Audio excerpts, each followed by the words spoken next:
अगर कोई आपसे पूछे कि आपको इस दुनिया में सबसे ज़्यादा ताकतवर चीज़ क्या लगती है तो आप क्या जवाब देंगे? प्यार, नफ़रत या बदला? आपको इसका जवाब इस वीडियो में मिल जाएगा। वैसे तो ये चैप्टर 3 है, आप पहले जाकर चैप्टर 1 और चैप्टर 2 भी देख सकते हैं। मैं डिस्क्रिप्शन में आपको लिंक दे दूंगा।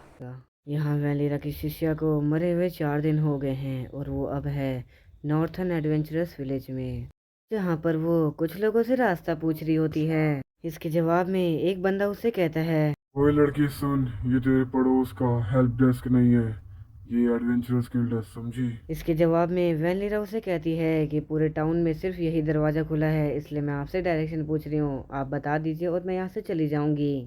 तभी एक हट्टा कट्टा बंदा वैलेरा पे चढ़ने लगता है, लेकिन वो आदमी उसे रोक देता है और कहता है, हे दोस्त, तुम में से काफी ज्यादा अजीब महक आ रही है। क्या ये खून की महक है? यहाँ पर काफी ज्यादा अजीब अफवाहें फैल रही है। क्या तुम उन अफवाहों से ताल्लुक रखती हो? अफवाह कि स्पेयरबर्ग के पहाड़ों के बीच एक नेक्रोमेंसर ने पूरे टाउन में तबाही मचा दी। वो कहानी और इतना कहते ही इसने वैलेरा पे चाकू से हमला कर दिया होता है। वो कहानी तुम्हारे बारे में थी, है ना? ना मरने वाले क्रिएचर। तुम काफी ज्यादा अकड़ू हो छोटे।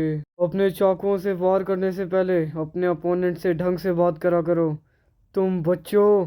और यहाँ वैलेरा ने एक ही अटैक में पूरी धरती फाड़ दी होती है और ये बंदा भी इससे काफी ज्यादा डर जाता है। और वैलेरा ने धरती जानबूझ के फाड़ी होती है क्योंकि उसके नीचे एक स्पाई छुपा था जो वैलेरा को मारने की कोशिश कर रहा था। और यहाँ ये बंदा भी वैलेरा को मारने का ऑर्डर दे देता है अपने बंदों को, जिसके बाद इसके बंदे चढ़ जाते हैं वैलेरा पर उसको मारने के लिए। क्या यार, मैं तो सिर्फ डायरेक्शन पूछने आई थी यहाँ।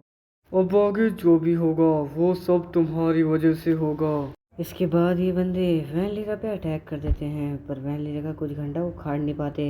इसके बाद वैनलीरा को महसूस होता है कि उसके आसपास कुछ तेजी से घूम रहा है। वो पीछे मुड़ के देखती है तो वो पाती है कि दो ट्विंस उसके ऊपर हमला कर रहे हैं। और यहाँ जो होता है उससे सब लोग शॉक हो जाते हैं। वैनलीरा ने हवा में उल्टा कूद कर इन दोनों को पकड़ लिया होता है और फिर इन दोनों को जमीन में भेड़ देती हैं। और ये बंदा सोच ही रहा होता है कि इतने में वैलेरा इसके पीछे आ जाती है और अटैक करने वाली होती है, लेकिन ये बंदा उसे भाप लेता है और उससे बच जाता है। Fang passing Fang style, the eight-bladed Fang. हाँ, The right thrust is a Fang. अभी तो पार्टी शुरू हुई है, जाने मन। और इतना कहते ही ये बंदा एक वैलेरा पे काफ़ी अच्छा अटैक मारता है, लेकिन वैलेरा इसे डॉज भी कर लेती है और इसके उल्टा एक लात भी दर के दे देती है। हो ही नहीं सकता, उसने एक लात में हमारे कैप्टन को ढेर कर दिया। अगला कोई आना चाहेगा? बहुत हुआ यार, तुमने अपनी बात रख दी और अब मैं तुम्हें बताऊंगा कि तुम्हें आगे क्या करना है। Guild master. और यहाँ पे गिल्ड मास्टर वैनलीरा को वेलकम कर रहा होता है और बोल रहा होता है कि मेरा नाम है थॉर फिनलैंड, आपसे मिलके खुशी हुई। तो गिल्ड मास्टर यहाँ वैनलीरा को अपने ऑफिस में ले आता है और बात करने लगता है। फायरबर्ग के पिछले पहाड़ के पीछे एक कंकाल है जिसके बारे में कहा जाता है कि वो साहसी लोग यानी एडवेंचरर्स को भी डराता है। हमारे पास इसके पीछे की सच्चाई का पता लगाने के लिए एक अनुरोध भी आया था। और इसके बाद गिल्ड मास्टर हमें बताते हैं कि उन्होंने कई सारी पार्टियां भी भेजी इस सच का पता लगाने के लिए, लेकिन अभी तक वहां से कोई भी पार्टी लौट कर नहीं आई, इसलिए ये लोग इन्हें अफवाह मानकर ही चलने लगे। लेकिन किसे पता था कि तुम सच में हो। गिल्ड मास्टर, मैं यहाँ आपके साथ बैठ के बातें करने नहीं आई हूँ। अगर तुम्हें मुझसे कोई काम है तो सीधे सीधे बोलो, बातों को घुमाना बंद करो। देखो, बात सिर्फ इतनी सी है कि और गाइस आगे जो भी होने वाला है मैं आपको वो डब के फॉर्मेट में दिखाऊंगा ताकि आपको ये थोड़ा रियल जैसा फील लगे। जैसा कि तुम देख सकती हो, गिल्ड साम्राज्य के प्रति जवाबदेह है लेकिन वर्षों से इसकी उपेक्षा की गई है। गांव वालों ने काम करना शुरू कर दिया है और वो अपनी औकात के बाहर का काम कर रहे हैं। तो तुम चाहते हो कि मैं तुम्हारे दुख में शामिल हूँ, हाँ? जब तुम्हारे पास मौका था तब तो तुमने कुछ किया नहीं। साम्राज्य ने हमें अकेला छोड़ दिया और सारे गिल्ड आपस में ही जुट गए हैं अपने आप को बचाने के लिए। तो तुम्हें एक अलायंस बनानी चाहिए थी ताकि तुम साम्राज्य पे हमला कर सको। ये कोई आम बात नहीं है। वो रास्ता जो हमें युद्ध की ओर ले जाता है, युद्ध कोई खेत की चिड़िया नहीं जिसे हम उड़ा दें। खूनों की नदियां बह जाती हैं, इसलिए हम चाहते हैं कोई आए और हमें इस विनाश से बाहर निकाले। हम बस बचने की उम्मीद की प्रार्थना कर सकते हैं। और तब वो आई, द वॉरियर। वो जो आशा लेकर आई थी, उसने हमें हमारी निराशा से उभारा और हमें लगा शायद शायद वह हम सबको बचा सकती है। लेकिन हमने गलत ही आशा पाल ली थी। मुझे नहीं पता कि सब कुछ कहाँ गलत हुआ।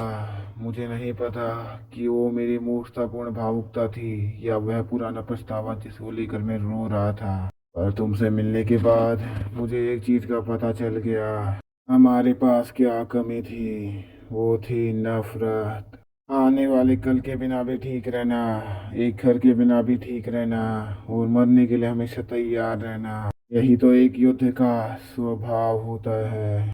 मेरे पास तुम्हारे लिए एक काम है। हम आपको अपने दो साथी भी देंगे जो जल्द से जल्द काम करेंगे हमारे इस अभियान में। इससे फर्क नहीं पड़ता कि आप क्या हो। कृपया हमें इस धर्म की लड़ाई में शामिल होने की अनुमति दें। मुझे माफ़ करना, मेरा इरादा सच में गिल्ड को तहस नहस करने का नहीं था। और इस शहर का हाल सच में लगता है मेरी गलती की वजह से हुआ, क्योंकि मैंने साम्राज्य को सड़ने के लिए छोड़ दिया था। 150 साल बाद मैं एक जॉब को एक्सेप्ट कर रही हूँ। एक मिनट, ये क्या है? एक रूबी क्लास का एडवेंचर मार्क। ये उस समय का है जब ग्रेट वॉर चल रही थी और अभी तक का ये सबसे ज्यादा ताकतवर मार्क है। असल में तुम हो कौन? इतनी भी ओवर एक्टिंग मत करो थॉर, मैं कुछ भी नहीं हूँ एक शर्मनाक भूत के अलावा। मैं तुम्हारा काम स्वीकार करती हूँ। हम सबसे पहले उस जगह जाएंगे जहाँ बर्फ गिरना कभी खत्म नहीं होती, the great mountain ranges of the north. और इसी के साथ ये वीडियो यहाँ पे ख़त्म होती है। मैं इसका जल्द ही अगला पार्ट भी ले आऊँगा, तब तक के लिए आप बने रहिए।